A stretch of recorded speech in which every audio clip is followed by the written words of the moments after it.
Good evening बेटा। काफ़ी लंबा टाइम हो गया ना, तुम लोग को गैप मिल गया।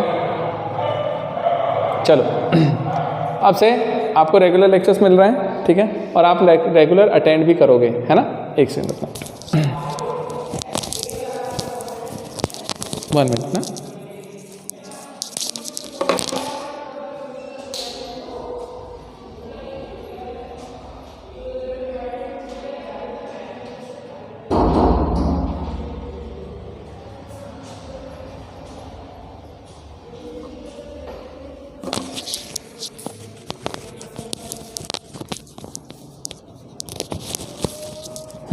देखिए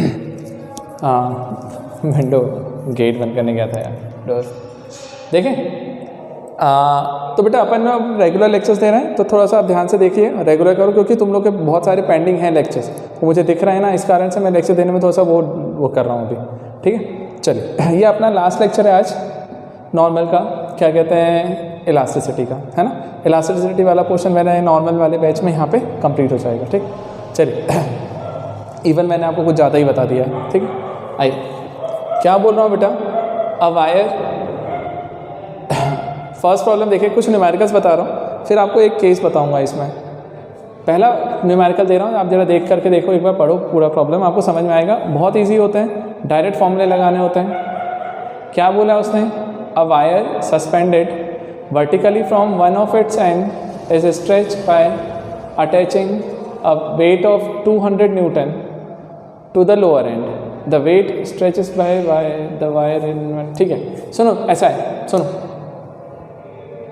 बेटा, ये मेरे पास एक सपोर्ट है, इसके साथ मैंने एक वायर को अटैच किया, ठीक, मान लीजिए ये है। इस वायर के लोअर एंड पे हमने 200 न्यूटन का फोर्स लगाया है, ठीक। तो 200 न्यूटन का हमने फोर्स अप्लाई किया, तो फोर्स को हम क्या बोलते हैं, F, है ना। इसी को बोलते थे ना, ये डिफॉर्मिंग फोर्स होता था बेटा, deforming force per unit area निकालते थे तो वो स्ट्रेस आता था। अब सुनो, ये फोर्स आ गया, मतलब डिफॉर्मिंग फोर्स है, लोअर एंड पे लगाया, तो बेटा वो स्ट्रेच कितना हो रहा है, वेट 1 mm स्ट्रेच हो गया, मतलब यहाँ से ये इतना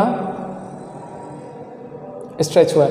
तो मैंने बोला delta L equals to 1 mm, ठीक। चलो, अब अपन से क्या पूछा, find elastic energy store in the wire, क्या टोटल इलास्टिक एनर्जी कितनी होगी, ठीक है। चलिए बेटा, इलास्टिक एनर्जी बोलें या फिर याद करो, मैंने आपसे बोला भी था, इलास्टिक एनर्जी बोलो या फिर हम इसी चीज़ को क्या बोलते थे यार, टोटल वर्क डन, कि इसको इतना स्ट्रेच करने में जितना वर्क डन होता था वही उसके इलास्टिक एनर्जी के फॉर्म में स्टोर होता था। तो बेटा जितना हम उस पर वर्क डन करते थे वो इस इलास्टिक एनर्जी के फॉर्म में स्टोर हो गया। कितना फॉर्मूला था आपका याद है लास्ट वाले क्लास का, यदि देखने जाएंगे तो हाफ इंटू फोर्स का एक फॉर्मूला होता था, डिफॉर्मिंग फोर्स इंटू एक स्ट्रेचिंग लेंथ, ये आपका फॉर्मूला होता था किस चीज़ का, इलास्टिक एनर्जी का। तो बेटा elastic energy W equal to क्या हो गया, 1/2 into force into stretching length, कि लेंथ को कितना स्ट्रेच किया, वो वाला फॉर्मूला था, याद है, जिसको हम लिखते भी थे सर ऐसा, half into F into L, small l stretching length होता था। बस बेटा करना क्या है, इसी में वैल्यू पुट करनी है सर, 1/2 ये आ गया। यहाँ पर आप देखो फोर्स आपको कितना दिया हुआ बेटा, 200 न्यूटन, ठीक। तो मैंने बोला 200 न्यूटन है, फोर्स की वैल्यू डायरेक्ट उठा के रख दीजिए। L स्ट्रेचिंग लेंथ, कितना स्ट्रेच करा था बेटा उसको, 1 mm स्ट्रेच किया, मतलब 1 इंटू 10⁻³ मीटर आ गया। बस हो गया ना, सॉल्व हो गया। क्या करेंगे, 2 से ये 2 गया तो 100, तो 10⁻⁻1 मतलब 0.1, तो बेटा 0.1 जूल, जो 0.1 जूल निकल के आ रहा है ना, क्या आपका क्या आ गया, इलास्टिक एनर्जी। तो बेटा इसके अंदर जितनी भी टोटल इलास्टिक एनर्जी स्टोर हो रही थी उसकी वैल्यू कितनी आ गई, 0.1 जूल, और ये मेरा करेक्ट आंसर है। क्लियर। तो इस तरीके से बेटा जाओ तो आपको ज़्यादा अच्छा लगेगा, अच्छा समझ में भी आएगा, मतलब डायरेक्ट फॉर्मूलेज हैं, करके देखिए। मैंने सिर्फ आपको कर दिए कि मतलब कभी आ जाए, वैसे भी बेटा इस साल तो भगवान ही भरोसे तुम्हारे पेपर में क्या आएगा क्या जाएगा, है ना, ठीक हो गया। चलिए एक बार साइड हो जाता हूँ, आप नोट कर लीजिए, देन अपन सेकेंड वाला प्रॉब्लम डिस्कस करते हैं। बस इसी तरीके से कुछ प्रॉब्लम्स करवा करके आज का लेक्चर एंड करूँगा बेटा ना, आज बहुत बड़ा लेक्चर नहीं दूंगा, ठीक। चलिए आइए,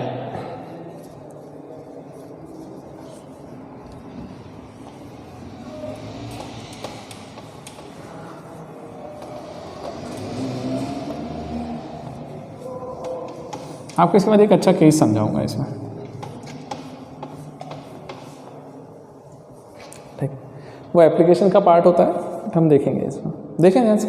चल सेकेंड वाला प्रॉब्लम देखो। सेकेंड वाले प्रॉब्लम में क्या दिया हुआ है सर? एस स्ट्रेस दिया हुआ है, वाई आपको यंग्स मॉडुलस दिया हुआ है वायर का, energy stored in the wire per unit volume right, in terms of S and Y, ठीक है। एस और वाई के टर्म्स में आपको ये चीज़ लिखनी है, ठीक है।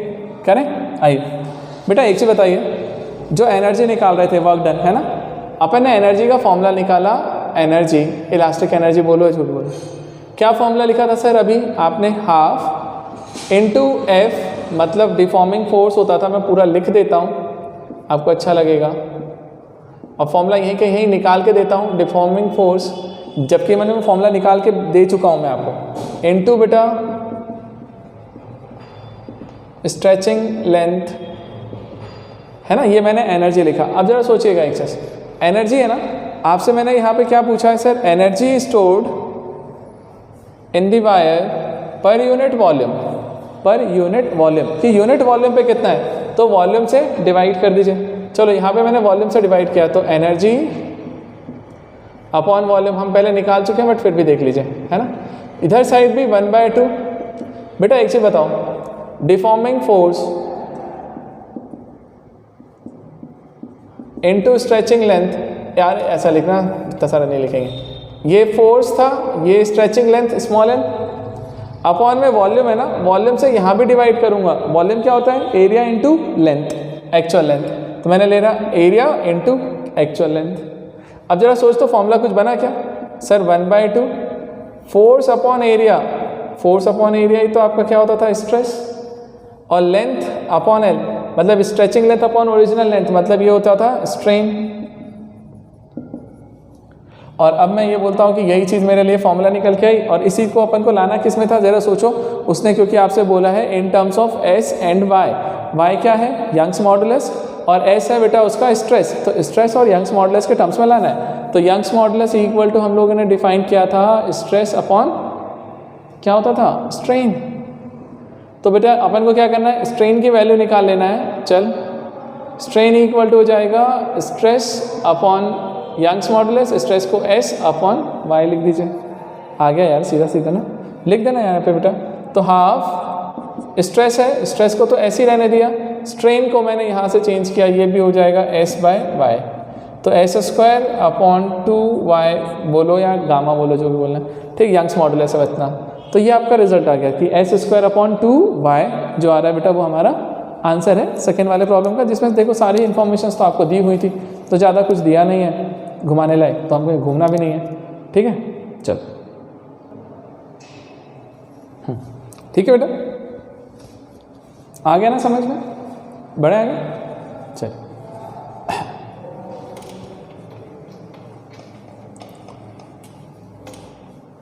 यार समझते चलो, पढ़ते चलो, दिक्कत आती तो बताओ। और यदि बेटा यदि किसी को ऑनलाइन क्लासेस में ज़्यादा दिक्कत हो रही है, यदि कोई चाहता है कि सर मैं यहाँ पे आ जाऊँ कोचिंग में आकर के पढ़ लूँ, तो भी मुझे बता दो, है ना, कोई दिक्कत नहीं है। मैं 2-4 बच्चों को तो बुला ही सकता हूँ, ठीक। ज़्यादा को नहीं बोल सकता, बट हाँ जिनको समझ आ रहा है अच्छे से कोई दिक्कत नहीं है। बट यदि किसी को कुछ प्रॉब्लम आ रही है तो बेटा बताओ मुझे, बिल्कुल, है ना। चलिए आइए अगला देखें, ठीक। देखिए क्या बोला उसने, थर्ड वाला प्रॉब्लम देखिए, ध्यान से समझिए उसे क्या बोला मैंने यहाँ से। साइड हो गया, आप पढ़ लो बेटा एक बार। By how much the pressure on 1 litre of water be changed to compress it by 0.1%, ठीक है ना। Given that bulk modulus of water equal to ये, ठीक। चलो आइए, है ना बेटा, बल्क मॉडुलस आपको क्या क्या गिवन है प्रॉब्लम में, ये देखते चलना, फिर अपन सोचता है।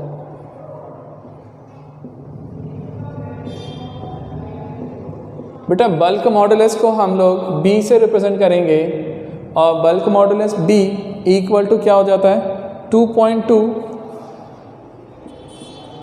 इंटू 10⁹ पास्कल, 2.2 इंटू 10⁹ पास्कल, बेटा 2.2 इंटू 10⁹ पास्कल आपको यहाँ पे उसने बल्क मॉडुलस दे के रखा है। ठीक, चलो अगली चीज़ उसने क्या बोली, जरा फॉर्मूले में देखते हैं, पहले फॉर्मूले पे जाते हैं। यार बल्क मॉडुलस का फॉर्मूला बता। Sir bulk modulus equal to वही होता था normal stress upon volumetric strain. तो याद है बेटा फोर्स पर यूनिट एरिया मतलब आता तो प्रेशर ही था, तो हम उसे लिख देते हैं delta P pressure upon strain, तो डेल्टा वी बाय वी, ये रिजल्ट आता था। माइनस साइन के साथ हम लोग लिखते थे, क्यों माइनस, इसका बताता था कि यदि वॉल्यूम इंक्रीज हो रहा होगा तो प्रेशर डिक्रीज होगा, प्रेशर डिक्रीज हो रहा होगा मतलब वॉल्यूम डिक्रीज होगा तो प्रेशर इंक्रीज होगा। अब सर आपके पास ये फॉर्मूला निकल के आया। अब उसने आपसे क्या बोला, देखो 1 लीटर वाटर की बात कर रहा है और उसको कितना किया कंप्रेस उसने 0.1% तक, मतलब कंप्रेस होने का मतलब समझते हो, एक्चुअल के रिस्पेक्ट में 0.1% तक इंक्रीज वो कर दिया। मतलब देखो delta V by V, delta V क्या है सर, चेंज इन वॉल्यूम है ना, with respect to original volume, तो इसी को तो परसेंटेज में लिखते हैं और इसकी वैल्यू कितनी दे रहा है, और इनटू 1%। सुनो सुनो सुनो सुनो, delta V by V change in volume upon original volume, यही तो फ्रैक्शन होता है ना। इसकी वैल्यू मेरे पास कितनी आ रही है सर, तो 0.1% का चेंज आ रहा है, तो 0.1% ये है, तो 0.1% यदि उसने लिखा है और 1 लीटर का लिखा है तो इंटू 1।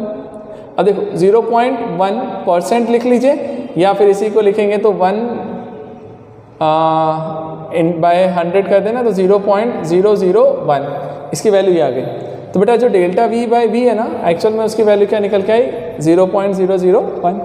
अब अपन इन सब की वैल्यू को उठा करके इस फॉर्मूले में रख देते हैं, आंसर निकल के आ जाएगा। सर बी मतलब बल्क मॉडुलस कितना है, 2.2 इंटू 10⁹ पास्कल में। प्रेशर निकालना है सर अपॉन ये पूरे की वैल्यू 0.001 है, इसको उधर ले जाइए, 2.2 इंटू 10⁹ इंटू ये हो जाएगा 10⁻³ है ना, इक्वल टू डेल्टा पी।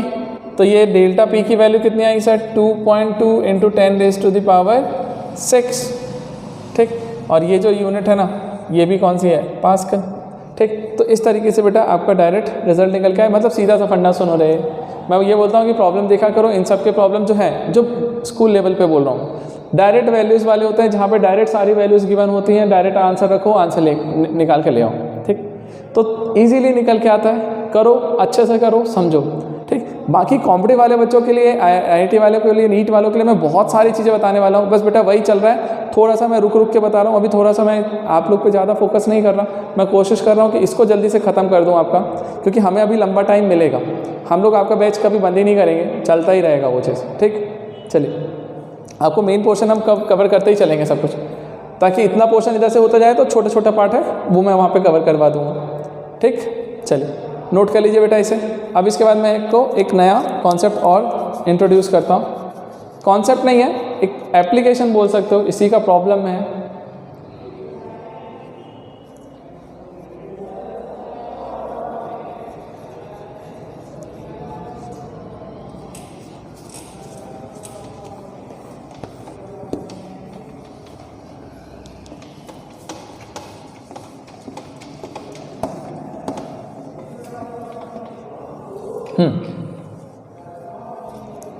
बेटा एक प्रॉब्लम दे रहे हैं, वीडियो को पॉज करना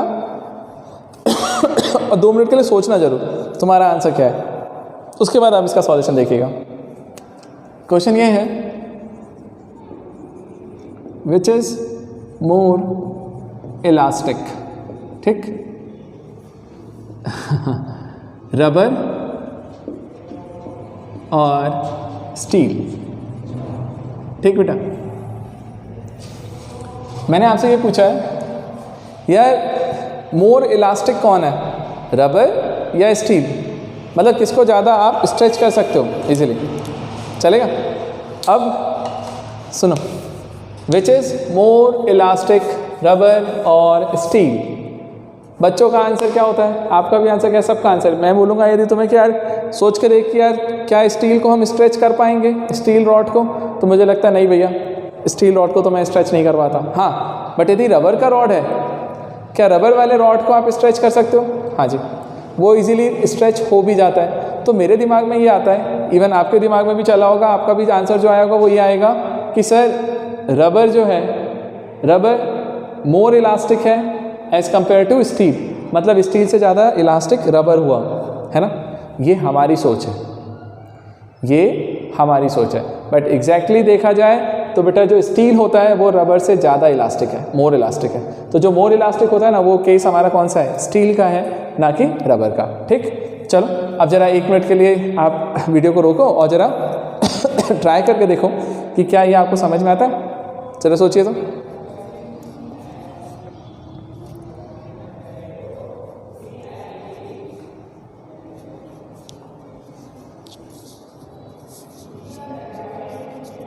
चलिए अब आइए मैं आपको समझाता हूँ, ध्यान देना।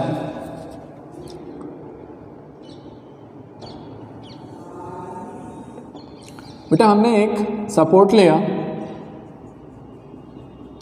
और इस सपोर्ट से हम लोग क्या बोलने जा रहे हैं, ध्यान से देखना। यहाँ से हमने एक रॉड को स्ट्रेच किया, मतलब हमने 2 रॉड बनाए, 2 रॉड हमने सेलेक्ट किए हैं यहाँ से। ठीक, चलिए फर्स्ट ये और सेकंड वाला रॉड हमने यहाँ पे एक और बनाया है। अब देखिएगा एक चीज़, दोनों का मटेरियल हमने चेंज रखा है, दोनों के मटेरियल को डिफरेंट रखना, मतलब सेम मटेरियल वाला मत ले लीजिएगा। सेम मटेरियल ले लेंगे तो इफेक्ट एक जैसे ही आना है। अब सुनो, मान लीजिए मैंने यहाँ से रिप्रेजेंट किया सर, ये जो फर्स्ट वाला रॉड है इसे आप बोलिए कि सर ये रबर का है, जो सेकंड वाला है बेटा वो मान लीजिए कि वो स्टील का है। ठीक, अब सुनिए मैं क्या बोलूँ।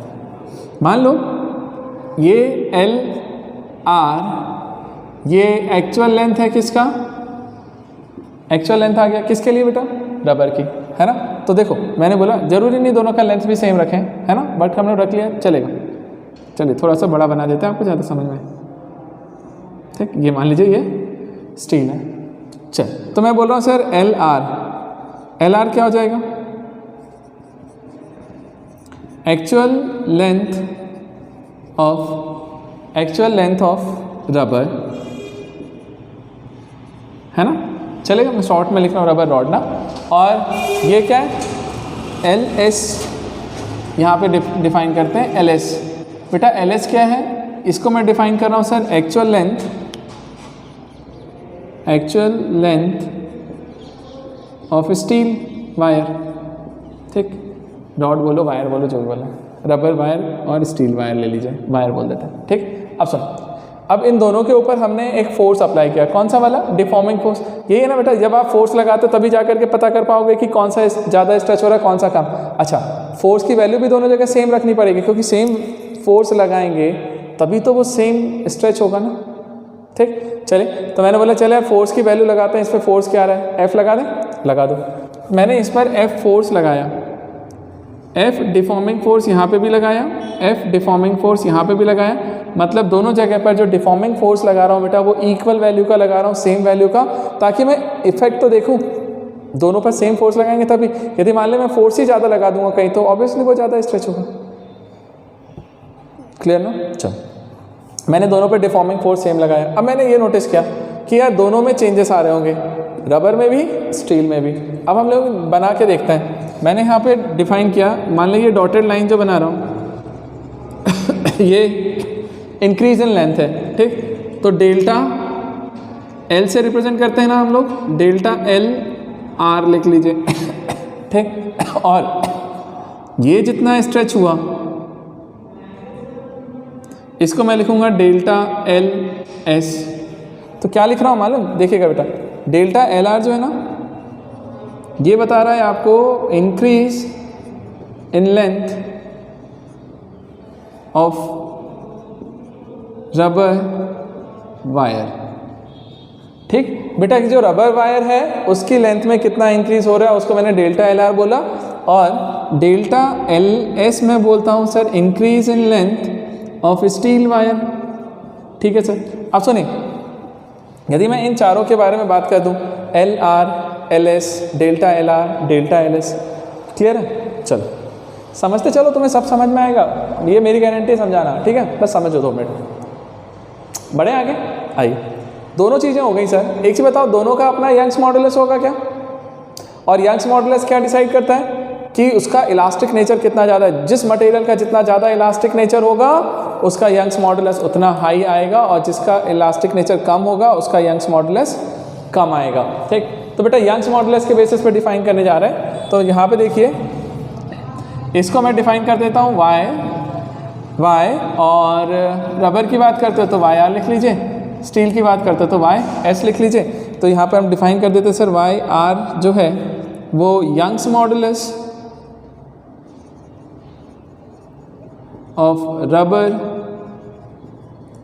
वायर, और YS बता रहा होगा Young's modulus of steel wire. ठीक है, चलिए यहाँ तक भी क्लियर हो गया। अब अगला फंडा क्या बोलने वाले हैं, जरा ध्यान से सुनो और समझाओ कि यंग्स मॉडुलस बता दिया रबर वायर का, यंग्स मॉडुलस बता दिया स्टील वायर का। अब मैं क्या बोलने जा रहा हूँ ये ध्यान से सुनो, है ना। अब एक चीज़ मेन एक्चुअल फंडे पे चलते हैं। एक चीज़ बताओ बेटा, ध्यान से सुनो, क्या हम YR और YS की वैल्यू निकाल सकते हैं? निकालें, चलो अपन यंग्स मॉडुलस निकालते हैं बेटा YR। मुझे बताओगे YR का फॉर्मूला क्या है? सोच के देखो sir. Stress upon strain. Stress क्या होता था? Force per unit area. Force per unit area, तो स्ट्रेस को हम लिखेंगे सर फोर्स कितना अप्लाई किया है F। अच्छा, एरिया दोनों का हमने सेम रखा है बेटा ना, याद रखिएगा, इसका भी एरिया A और इसका भी एरिया A, दोनों का same area of cross section है। तो force per unit area sir अच्छा लगा, अपॉन में ये स्ट्रेस हो गया, अपॉन स्ट्रेन। स्ट्रेन कितना आ रहा होगा बेटा? यदि मैं रबर वायर की बात करता हूँ तो लेंथ में कितना चेंज हो रहा है? Delta LR upon actual length LR। तो डेल्टा LR बाई LR। चलो अब इसको जरा एक बार ऊपर ले जाते हैं और सॉल्व करते हैं। तो मैंने बोला सर F बाई A, यहाँ से ये LR ऊपर गया, यहाँ से डेल्टा LR इधर आ गया, ये बाई R है। क्लियर? चलो इसको मैंने यहाँ से फॉर्मूला ले लिया, इसको इक्वेशन नंबर 1 बोल देते हैं कि सर रबर के लिए जो उसका यंग्स मॉडुलस डिफाइन हुआ वो YR यहाँ से लिया। चल स्टील का निकालते हैं, फॉर स्टील, है ना। क्या हो जाएगा बेटा? YS। फिर से stress means force per unit area.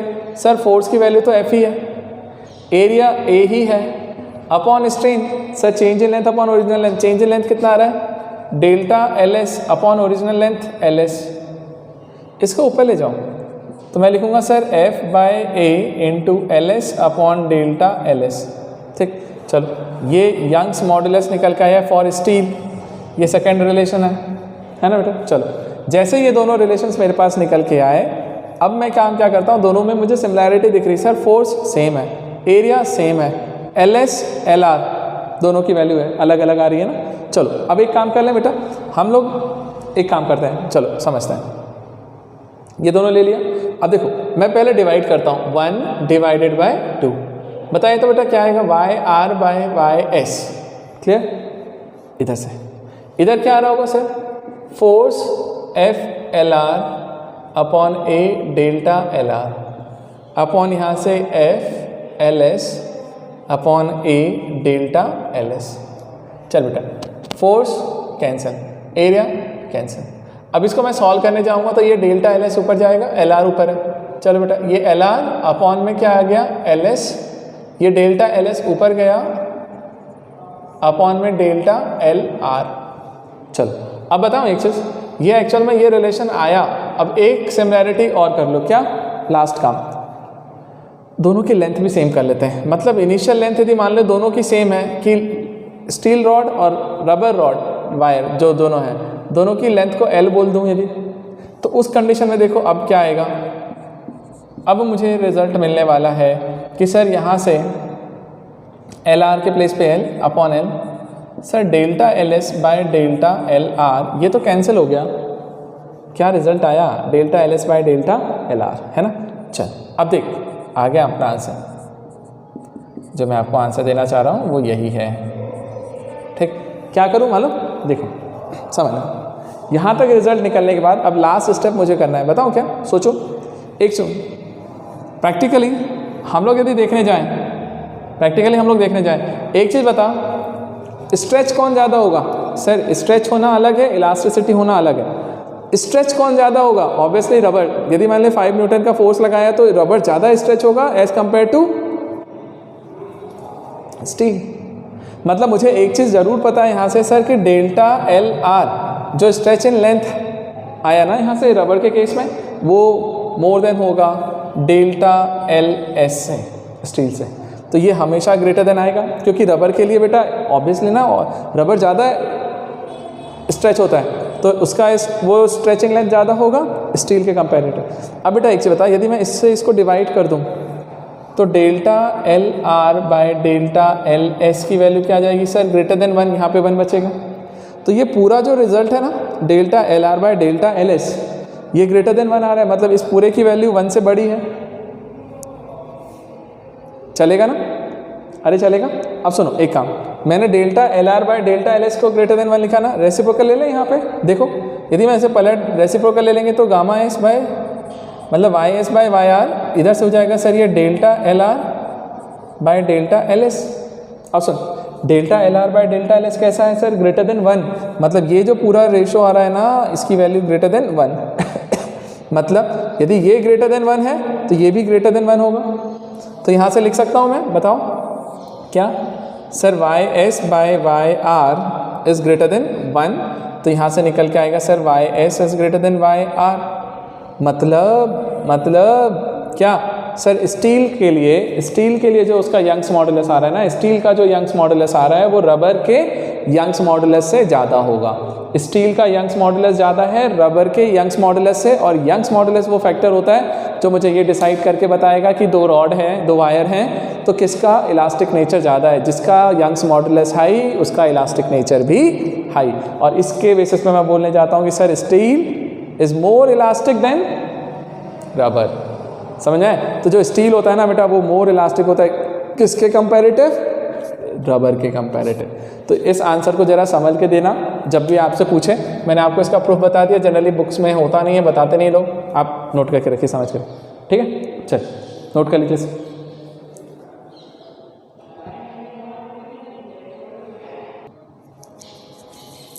चलिए नोट कर लिया ना मेरे ख्याल से। अब अपन एक और एप्लीकेशन देखते हैं इसका। बस बेटा आज लास्ट लेक्चर ना, अच्छे केसेस बता रहा हूँ, समझ के रखिए बेटा। एक चीज़ समझ के रखना, मैंने आपको बिल्कुल भी है ना उसके हिसाब से नहीं पढ़ाया है, क्या कहते हैं कोरोना पेंडेमिक के हिसाब से, कि मैं चीज़ों को स्किप कर जाऊँ या ये चीज़ नहीं। मैंने सारी चीज़ जितना डिटेल में बता सकता हूँ बताने की कोशिश करिए। नॉर्मल वाले बच्चों को भी उतना देने की कोशिश करिए कि उनको भी दिक्कत नहीं आए, है ना। बाकी वालों को तो हम लोग और अभी प्रैक्टिस करेंगे तब आपको मज़ा आएगा, तब समझ में आएगा कि एक्चुअल में है कितना सारा, है ना। ठीक है, तो तुम लोग भी ऐसा मत करना यार, जितना दे रहा हूँ उतना पढ़ो, है ना। आप इस गलत फहमी में मत जियो कि यार पेंडेमिक है, पेंडेमिक जो भी होगा ना इस साल चला जाएगा। आने वाले साल में आपको 1 साल के बाद में जाके जब मेंस और नीट वगैरह देने बैठोगे तब पछताओगे फिर। ठीक, चल अब एक और केस देखते हैं यहाँ पे, है ना। मैंने आपको ये तो बता दिया कि यार इलास्टिक और रबर में कौन मोर इलास्टिक है। ठीक है, नेक्स्ट वाला केस है हमारा hollow shaft is more stronger than a solid, समझाता हूँ बेटा ना, shaft of same and equal amount of material, equal amounts of material। ठीक बेटा, ये मैंने एक नया एप्लीकेशन बताया इसका। यार इसका एक एप्लीकेशन ये भी होता है जहाँ पर हम लोग यूज़ करेंगे और समझाएंगे, इसे करके लाके बताते हैं। ध्यान से देखिए क्या बोला उसने। एक हॉलो शाफ्ट है बेटा और एक सॉलिड शाफ्ट है, बट दोनों का मटेरियल सेम है, लेंथ सेम है, मटेरियल सेम है। ठीक, अब सुनो मेरी बात। यदि मैं इसे बनाने के लिए जाऊँ, मार्कर एक ही, चलो 2 बनाते हैं बेटा, ध्यान से देखिएगा। फर्स्ट वाला मैंने यहाँ से बनाया, मान लीजिए ये मेरा सॉलिड शाफ्ट है बेटा। शाफ्ट मतलब समझते हो ना, अरे रॉड है और कुछ नहीं है। सॉलिड मतलब एक सिलेंडर होगा इस तरीके का, ये खुद अपने आप में शाफ्ट है, ऐसा घूमता है ना, रोटेट होता है। ठीक, सुनिए ये एक सॉलिड है, इसी के जस्ट नीचे आपने दूसरा बनाया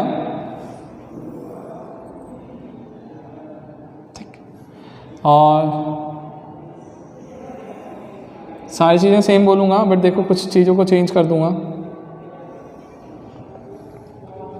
बेटा पहला वाला जो था वो सॉलिड शाफ्ट था, तो इसके अंदर में, इसमें मैं बोलने जा रहा हूँ ना, तो मैंने बोला जो इसका मटेरियल है वो कहाँ पे होगा, सब में। जैसे ये पूरा अंदर से भरा हुआ है तो पूरा सॉलिड शाफ्ट है, तो मैं बोल रहा हूँ बेटा मटेरियल जो आ रहा होगा ना वो मैं पूरा बना के बताता हूँ यहाँ से कि मटेरियल एक्चुअल में ये कंप्लीट पोर्शन में ही मटेरियल फिल है, मतलब पूरा ही वो सॉलिड का बना हुआ है। ठीक, तो बेटा इस सॉलिड शाफ्ट के लिए आप कुछ रेजिस्टेंस मान लीजिए, सॉरी रेजिस्टेंस बोल रहा हूँ, रेडियस। इसका रेडियस हमने क्या ले लिया, स्मॉल आर। ठीक, ये रेडियस ऑफ सॉलिड शाफ्ट है। अगला ये दूसरा वाला है, इसके लिए यदि मैं बात करने जाऊँ तो सर देखो यहाँ से लेता हूँ। ठीक, अब मैं सॉलिड नहीं बता रहा हूँ क्योंकि उसने मुझे बोला है क्या, हॉलो शाफ्ट है। हॉलो शाफ्ट का मतलब समझते हो, कुछ इस तरीके से समझिएगा, समझ जाओगे। एक और है इसके अंदर,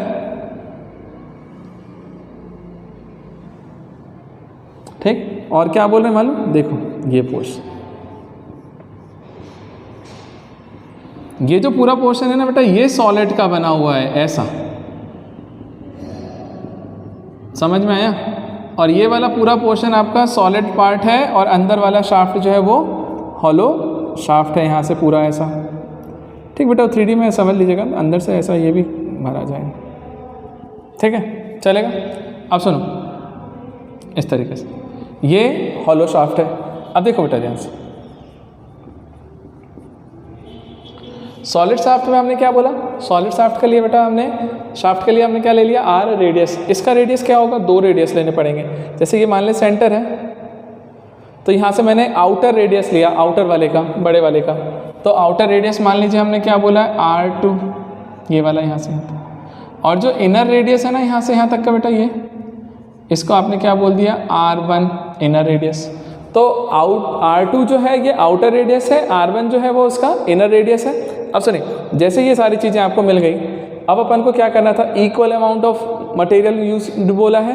अब अपन को ये बताना था यार इन दोनों में से ज़्यादा स्ट्रॉन्ग कौन होगा। तो बेटा देखो हम लॉजिक क्या यूज़ करें मालूम है, ज़रा सोचना है एक चीज़। कहीं ना कहीं हम लोग ये बोलते हैं कि जैसे मान ले मेरे पास 2 मार्कर रखे हुए हैं, 2 सॉलिड है, दोनों मान ले ये सॉलिड है, इसको मैं रोटेट करूँ, ट्विस्ट करना चाहूँ, ट्विस्ट मतलब घुमाना, रोटेशन का इफेक्ट है, थोड़ा सा ध्यान दें। ट्विस्ट करना चाहूँ तो थोड़ा सा यदि मैं यूनिट रोटेट करना चाहूँ, मतलब 1 डिग्री से मान लो, तो 1 डिग्री से यदि मैं इसको रोटेट करने जाऊँ और मैंने बोला कि मुझे 50 यूनिट टॉर्क लगा, टॉर्क मतलब रोटेशन है ना, मतलब एक टाइप से इफेक्ट हमको कितना देना पड़ेगा, फोर्स बोल सकते हो, रोटेशन का फोर्स, सुनो उसी को टॉर्क बोलते हैं। तो हमने क्या बोला कि मान लीजिए इसको मैं यूनिट से ट्विस्ट किया, तो यूनिट एंगल से यदि मैं ट्विस्ट करने जा रहा हूँ तो जितना भी मुझे इस पर फोर्स लगाना पड़ेगा, वर्क डन करना पड़ेगा, है ना। तो जो टॉर्क है इस पर कुछ टॉर्क लगेगा पहले वाले में, दूसरे वाले में अगली बार बेटा उतना ही, जितना मैंने इसको ट्विस्ट किया था 1 से, उतना ही ट्विस्ट मैंने इसको भी किया। इस समय भी मुझे कुछ इफेक्ट लगा होगा, मुझे टॉर्क लगा होगा, वो लगाऊंगा तभी घूमेगा। अब यदि मैं तुमसे बोलूँ इस वाले केस में, मान लीजिए इसमें 500 यूनिट लग रहा था, इसमें 700 यूनिट लग रहा है, तब जाकर के 1 डिग्री से ट्विस्ट हो रहा है। तो जिसमें मुझे ज़्यादा एफर्ट लगाना पड़ेगा, जिसमें ज़्यादा टॉर्क लगाना पड़ेगा 700 वाला, वो ज़्यादा स्ट्रॉन्गर हुआ ना। मेरे लिए तो वही चलेगा कि जिस पे ज़्यादा टॉर्क लग रहा है मतलब वो ज़्यादा स्ट्रॉन्गर है, जिस पे कम टॉर्क लग रहा है वो कम स्ट्रॉन्गर है। मैं इस कॉन्सेप्ट पे लेकर के चलता हूँ और अब आपको वो चीज़ प्रूफ करके देता हूँ कि जिसके लिए टॉर्क की वैल्यू ज़्यादा आ जाए बोल देना भैया कि वो ज़्यादा स्ट्रॉन्गर है। ठीक है, अब सुनो क्या करना है बेटा। यहाँ पर जब हम सॉलिड शाफ्ट के केस में बोलते हैं, in case of solid shaft, बेटा जो देखा गया है कि टॉर्क निकालते हैं। अब देखो बेटा ये चीज़ है ना, टॉर्क निकालना हमारे सिलेबस में नहीं है, ये टॉर्क वगैरह ऑलरेडी निकले हुए हैं, हम डायरेक्ट वैल्यूज़ देख रहे हैं, सिर्फ एप्लीकेशन देख रहे हैं कि कैसे आता है। तो ये फॉर्मूला आपको रटना पड़ेगा। मान लीजिए टॉर्क की वैल्यू जो आ रही है टाउ, है ना, इस टॉर्क की वैल्यू होती है बेटा पाई ईटा, मैं एक बार देख करके बोलूँगा कंफ्यूज, हाँ, पाई ईटा r⁴ अपॉन 2l। ठीक बेटा, l जो है वो लेंथ है ये वाला, ठीक। अब सुन, मैं आपको नोटेशन बता देता हूँ। सर पाई तो कांस्टेंट है, ईटा क्या होगा, ईटा क्या होगा, दोनों सेम मटेरियल के हैं। हम लोग क्या बोल रहे हैं यहाँ पे, ये है ईटा मॉडुलस ऑफ रिजिडिटी, सॉलिड के लिए डिफाइन करते हैं ना। तो बेटा मॉडुलस ऑफ रिजिडिटी को हमने ईटा डिफाइन किया। आर जो था वो रेडियस ऑफ सॉलिड शाफ्ट था, और एल जो है वो लेंथ ऑफ शाफ्ट है ना, सॉलिड शाफ्ट। चलेगा ना, बनेगा, क्लियर है। तो बेटा ये देखो, ये वाला फॉर्मूला आपको याद रख लेना, याद रख लीजिए फिलहाल, ठीक। अब ये किस केस में था, सॉलिड शाफ्ट के केस में। बेटा आज के लेक्चर में कुछ चीज़ें तुम्हें रटनी भी पड़ेंगी ध्यान से ना, जैसे ये फॉर्मूले थोड़ा सा रट लीजिए। तो टॉर्क इक्वल टू क्या लिखा, पाई ईटा आर की पावर 4/2L लिख दिया। चलो अगला देखते हैं। इसी चीज़ को मैं निकालने जाऊँ सर, यदि in case of hollow shaft, मुझे बताओगे बेटा हॉलो शाफ्ट के केस में क्या आएगा, इस वाले केस में चेंज करें, करिए सर। सेम फॉर्मूला अप्लाई होगा, वैल्यूज़ कहाँ चेंज हो रही है, ये देखो बेटा, टाउ डैश, यहाँ पर हमने रेडियस किसका लिया था, आर की पावर 4, मतलब रेडियस जो है ना वो वाला आ रहा है जिसमें पूरे में मटेरियल था। तो बेटा आर रेडियस का पूरा मटेरियल मतलब कंप्लीट में था, इसलिए आर रेडियस लिया। यहाँ पर जो मटेरियल है एक्चुअल में वो कहाँ पर है, सिर्फ ये देखिए ये वाला पोर्शन है, ये मटेरियल वाला है ना, बीच वाला पार्ट तो खाली है। तो बेटा बताओ मुझे इसको कैसे निकाल सकते हो, तो मैं देखो वही लिख रहा हूँ फॉर्मूले में, पाई की वैल्यू में कोई चेंज नहीं, ईटा वही है, आर की पावर 4, तो आर अब मैं कैसे लिख रहा हूँ ध्यान से देखना बेटा, आर कौन है, पहला R2 है ना, अरे आउटर वाला R2, तो मैंने लिखा ब्रैकेट में R2 की पावर 4, उसमें से माइनस किया R1 की पावर 4। अरे देख बेटा, यदि मैं सिर्फ R2 की, ऐसा कंफ्यूज मत हो, देखो मैं ऐसा लिखता हूँ सिंपल सा। बेटा मैंने बोला जितने में पूरा मटेरियल था उसका रेडियस आता था, मान ले बेटा मेरे को पूरे के लिए निकालना, तो मैंने बोला पूरा पूरा ले लिया R2 रेडियस वाला, तो टॉर्क कितना आया होगा, मैं बोलूँगा पाई ईटा, R2 रेडियस लिया ना, तो मैं बोलता हूँ सर R2 की पावर 4 अपॉन में 2 इंटू लेंथ L। ये पूरा मैंने ले लिया R2, तो उससे क्या हो गया होगा, पूरा आ गया ना, तो उसमें तो ये हॉलो वाला पार्ट कहाँ गया, तो ये चीज़ नहीं चाहिए ना, इसको माइनस करना पड़ेगा। तो इसका कितना आएगा बताओ, इसके लिए टॉर्क देखा जाए तो मैं लिखूंगा माइनस पाई ईटा, इसका रेडियस R1 है, तो R1 की पावर 4 अपॉन 2L। अब इसको सिंप्लीफाई कर ले बेटा, तो क्या निकल के आएगा, पाई ईटा बाय 2L, R2 की पावर 4 माइनस R1 की पावर 4, ये टाउ डैश आया। और solve sir, tau dash equal to थोड़ा सा और, पाई ईटा बाय 2L, इसे लिख सकता हूँ A square minus B square की आइडेंटिटी से, A square plus B square और A square minus B square, sorry A plus B और ए माइनस बी। तो देखो मैं इसको लिख रहा हूँ उसी से, R2 square plus R1 square, R2 square minus R1 square, ठीक है आ गया। चलो इसको इक्वेशन नंबर 2 बोल दो, ये इक्वेशन नंबर 1 था। अब जैसे ये दोनों चीज़ें निकल के आ गई, अब 2 डिवाइडेड बाय 1 कर दो, और अब मेरे पास रिजल्ट निकल के आएगा tau dash by tau, tau dash by tau करो तो क्या आएगा sir, pi eta by 2L, R2 square plus R1 square, R2 square minus R1 square divided by बेटा पाई ईटा बाय 2L, और ये R की पावर 4, ये पोर्शन कैंसिल। और अब यदि मैं लिखने जाऊं तो क्या लिखूंगा, ये वाला पार्ट, ये वाला पार्ट। अब मुझे बताओ अब क्या करना चाहिए सर, क्या करना चाहिए, तो देखो अब मैं बताता हूँ कि अब क्या करना है, ठीक है सुनिए। देखिए अब इन दोनों के बीच में अपन को रिलेशन लेकर के आना था ना। एक चीज़ बताओ, एक और केस मैं बनाने जा रहा हूँ, क्या ध्यान से सोचना सर, वॉल्यूम ऑफ, ये गिवन वाली कंडीशन लगा रहा हूँ, वॉल्यूम ऑफ सॉलिड शाफ्ट,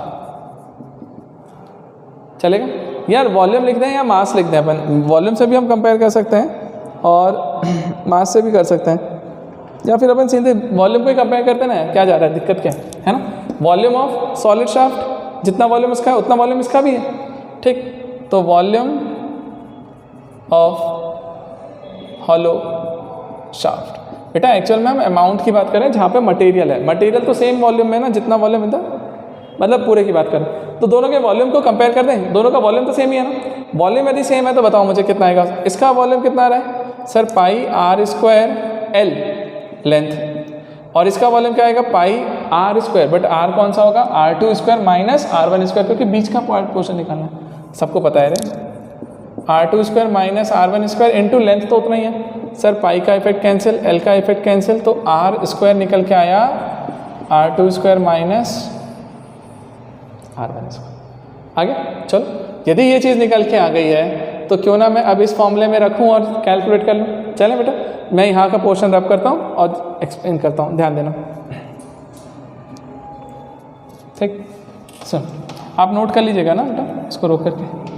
अब सोचिएगा यहाँ से क्या लिखोगे sir, tau dash by tau, ये वाली चीज़ लिख रहा हूँ, इक्वल टू आपके पास आया था R two square plus R one square into R two square minus R one square upon R की पावर 4।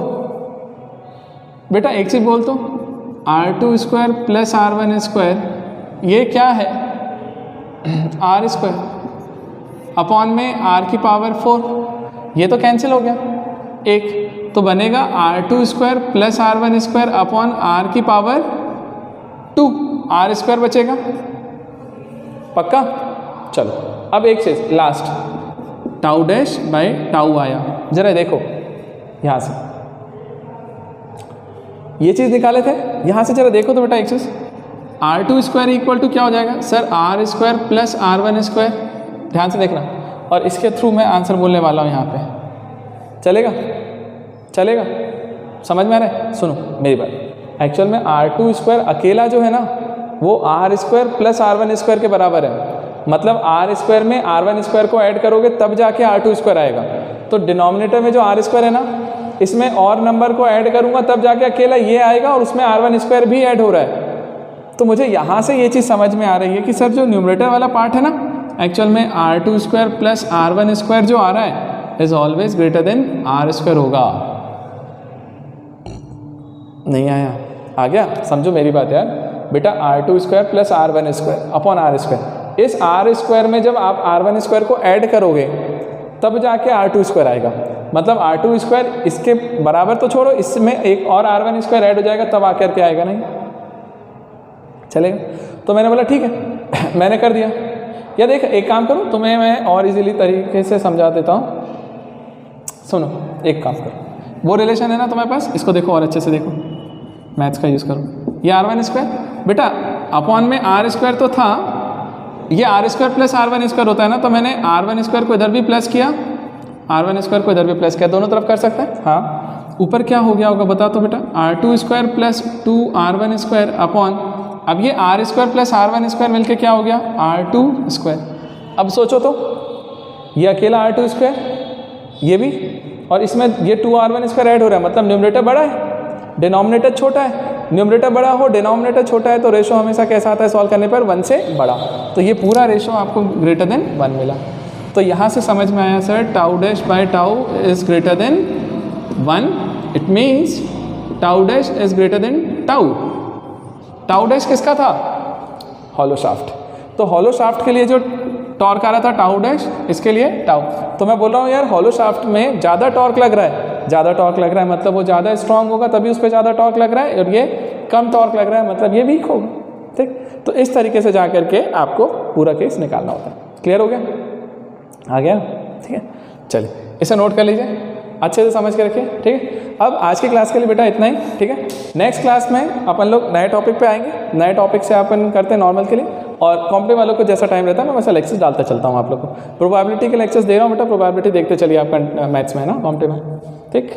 चलिए मिलते हैं बेटा नेक्स्ट क्लास में, बाय बाय। लेक्चर रेगुलर देखो, ठीक। किसी को भी ऐप में कोई दिक्कत आ रहा है नहीं समझ मतलब वह चल नहीं रहा, जो भी आ रहा है मुझे कांटेक्ट करो, ज़्यादा हो तो कोचिंग में आ करके मुझसे यहाँ पे मिलो, ठीक। बाय बेटा।